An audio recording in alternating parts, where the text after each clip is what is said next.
In Good Shape, your health magazine on DW, featuring an interview with a different expert every week.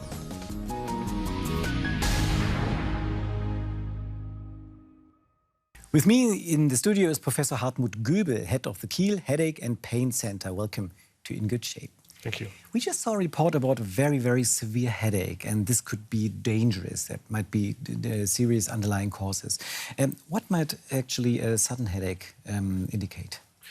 Sudden headache, which occurs very quickly and abrupt with high intensity, can be caused by very serious medical disorders. Right. One example is bleeding in the brain meninges, but also a disorder of the walls of the arteries, the so-called dissection, can be also an important cause. High blood pressure, bleeding into the brain itself, so infection, can also cause such thunderclap headaches, and we call it, because they was never seen before, headache as never before. So in all these situations, we have to go to the doctor, we need examinations to find out the serious illnesses. So is it actually possible for the patient to say this is a serious headache, or this is something quite normal going on in my head? The picture, the so-called phenotype, is a very important way to find out if it's a serious headache or this is an everyday headache.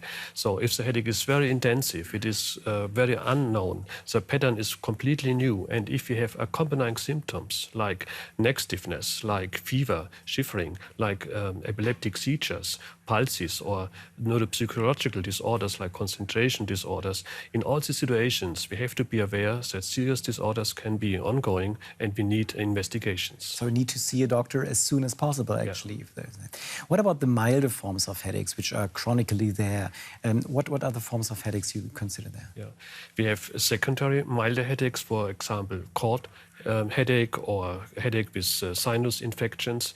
But the most frequent headache types are so-called primary headache types, tension type headache and migraines. And these two headache forms are responsible for more than 92% of all headache disorders. Okay, and how do you as an expert distinguish between migraine or tension headaches? Because these are primary headaches, we have no underlying cause which we can find out in investigations. We need the headache pattern, the phenotype, the picture of the headache. So migraine lasts 4 to 72 hours. It has a pulsating, hammering pain characteristic. Physical activity can increase the pain. So a patient is normally bedridden. Accompanying symptoms like vomiting, like photo and photophobia are associated with the pain.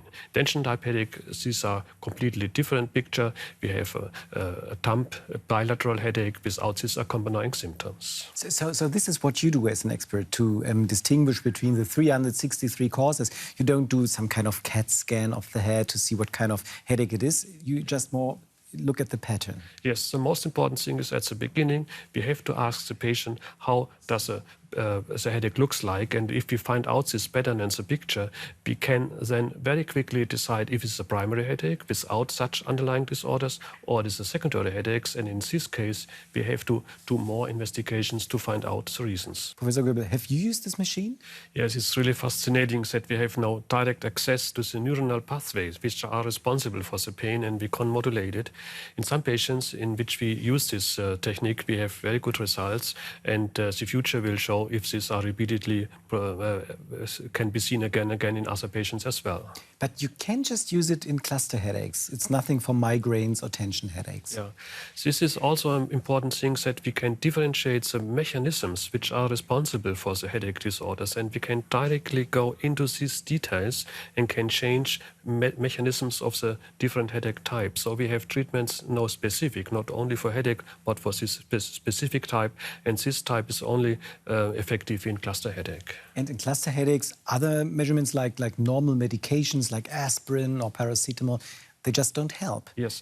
Painkillers which we use in tension type headache or migraine are completely ineffective in cluster headache, and we can see that pain is a very complex world, so we have completely different mechanisms in different pain disorders. But those pills and medications do help in tension headaches or migraine. How good do they help? in these primary headaches, especially intention type headaches, are very useful. We can use it in everyday life. We can use it very quick. We have access over-the-counter drugs in every pharmacy. They last efficacy for 3 to 6 hours, and normally also these headache attacks last not longer. So it's very useful to take these medications for such disorders. And there are even more specific medications when it comes to migraine. We got a viewer question from Kenya. Ken Mujiri wants to know, what can you do to stop a migraine attack? Yeah. For acute treatment of migraine attacks, we now have specific medications, so-called triptans. We have 7 different compounds, so called, for example, sumatriptan, naratriptan, and so on. And they stop the inflammation, which is responsible for migraine attacks, and are very effective normally. And they can be used as subcutaneous injections, as suppositories, as tablets. So we have different options for these patients. And you can even do a vaccine right now against migraine attack. How does it work? Yes. New investigations try to find out how we can stop this inflammation process. And now we investigate so-called antibodies, which block the effect of these inflammatory compounds. And maybe in 5 years we can have a vaccination against migraine. But this is sound of the future, and we have to investigate this more deeply. But this would be really, really great, because medications always do have side effects and some certain dangers.